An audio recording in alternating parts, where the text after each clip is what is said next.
AIDSO ने 4 साल के डिग्री कोर्स को रद्द करने, लोकतांत्रिक छात्र परिषद चुनाव की घोषणा, शिक्षण से संबंधित सभी पहलुओं में लागत में कमी करने, कॉलेज के बुनियादी ढांचे का विकास और प्रोफेसरों की नियुक्ति, मातृभाषा में प्रश्न पत्र लिखना, निश्चित समय में सेमेस्टर, स्थायी कुलपति की नियुक्ति की मांग में उत्तर बंगाल विश्वविद्यालय अभियान किया है।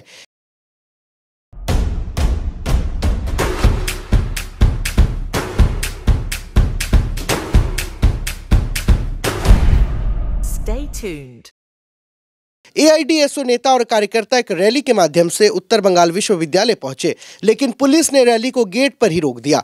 पुलिस के बाधाओं के कारण एआईडीएसओ नेताओं और कार्यकर्ताओं ने सड़क पर ही विश्वविद्यालय अधिकारी को एक ज्ञापन सौंपा है। संगठन के राज्य सचिव विश्वजीत राय ने कहा कि हमें रोका गया, लेकिन विश्वविद्यालय के अधिकारी सड़क पर आकर ज्ञापन लिया है।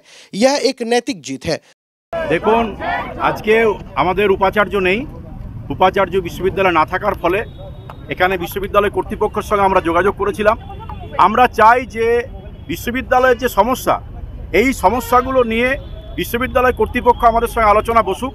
বিশ্ববিদ্যালয় কর্তৃপক্ষের পক্ষ থেকে এখানে প্রতিনিধি এসেছেন, উনি বলেছেন আমাদেরকে যেটা বলেছেন যে আজকে এই যে বিশ্ববিদ্যালয়ের সমস্যা, এই সমস্যাগুলো আসলে জাতীয় শিক্ষানীতি এবং রাজ্য শিক্ষানীতি, একদিকে কেন্দ্রের বিজেপি সরকার আর অন্যদিকে রাজ্যে তৃণমূল কংগ্রেস সরকার, তারা যে শিক্ষানীতি নিয়েছে সেই শিক্ষানীতির ফলেই কিন্তু আজকে বিশ্ববিদ্যালয়ে উপাচার্য নেই, 4 বছরের ডিগ্রি কোর্স চালু হচ্ছে এবং নানান পরিকাঠামোগত সমস্যা। সরকার উচ্চশিক্ষায় ব্যয় বরাদ্দও করছে না। ফলে এই দাবিগুলো নিয়ে কর্তৃপক্ষ বলেছেন যে আমাদের কথাগুলো তিনি উচ্চশিক্ষা দপ্তরে পৌঁছে দেবেন, রাজ্যের আরও উচ্চতর কর্তৃপক্ষের কাছে পৌঁছে দেবেন।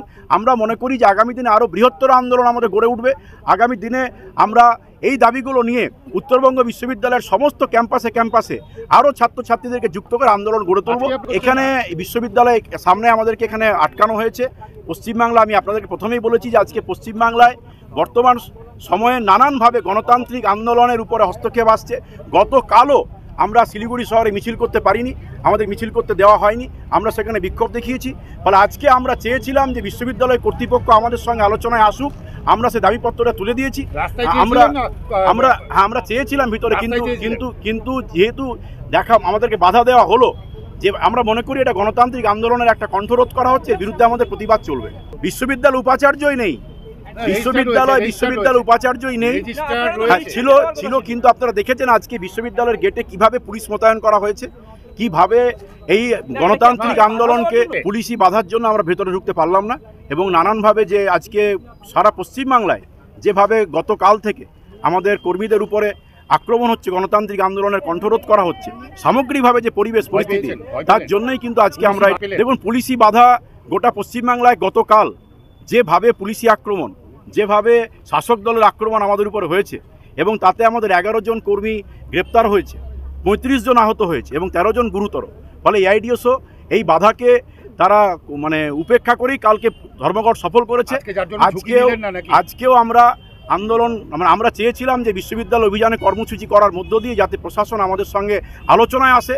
আমরা চাই আলোচনার মধ্য দিয়ে এই সমাধানগুলো হোক এবং আগামী দিনে আরও বৃহত্তর আন্দোলন গড়ে তোলার লক্ষ্যেই আমরা পশ্চিমবাংলার এই উত্তরবঙ্গ বিশ্ববিদ্যালয়ের সমস্ত ছাত্রছাত্রীকে আহ্বান জানাচ্ছি যে দাবিগুলো নিয়ে, 7 দফা দাবি নিয়ে আজকে এই দাবিগুলো যদি আমাদের পূরণ করতে হয়, তাহলে আগামী দিনে আরও বৃহত্তর আন্দোলন গড়ে তুলতে হবে। আমাদের কর্মসূচি কালকের এরকম একটা বাধা, কালকে যেভাবে আক্রমণ হয়েছে, যেভাবে দেখুন আমরা চেয়েছিলাম আলোচনা। বিশ্ববিদ্যালয় কর্তৃপক্ষ জানায় যে দাবিগুলো নিয়ে আপনারা এসেছেন, সেই দাবিগুলো নিয়ে উপাচার্যর অনুপস্থিতিতে এই দাবিগুলো নিয়ে আলোচনা করা সম্ভব নয়। উপাচার্য ছাড়া কার সঙ্গে আলোচনা করবেন? তাহলে আমরা বলেছিলাম যে তাহলে আমাদের সঙ্গে বিশ্ববিদ্যালয় কর্তৃপক্ষ দেখা করুক। বিশ্ববিদ্যালয় কর্তৃপক্ষ রাজপথে এসে এই গেটে এসে দেখা করেছে। এটা তো আন্দোলনের একটা চাপের ফলে এটা সম্ভব হয়েছে। ফলে তারা দেখা করেছে।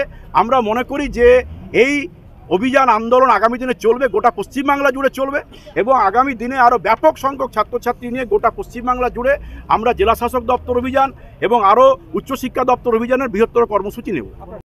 वहीं कार्यवाहक रजिस्ट्रार डॉक्टर नुपुर दास का मानना है कि विश्वविद्यालय में राजनीतिक प्रवेश नहीं करेगी। আমরা যেটা আমি প্রথমেই বললাম, আমরা university is not the place for পলিটিক্সের ব্যানারে আমরা কোনো কিছু এনকারেজ করব না।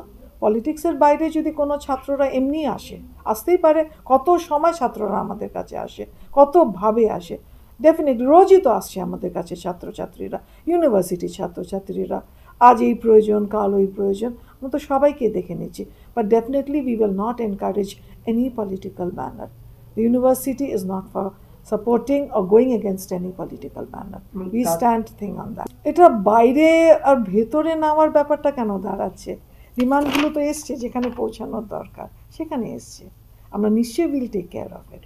যেগুলো আমাদের হাতে আছে, এটা এটা আপনারা এরকম ভাবে নেবেন না যে বাইরে থেকে দিয়েছে বলে গুরুত্ব নেই, ভিতরে আসলে তার গুরুত্ব হবে। No, I have kept it and I will definitely address it, surely.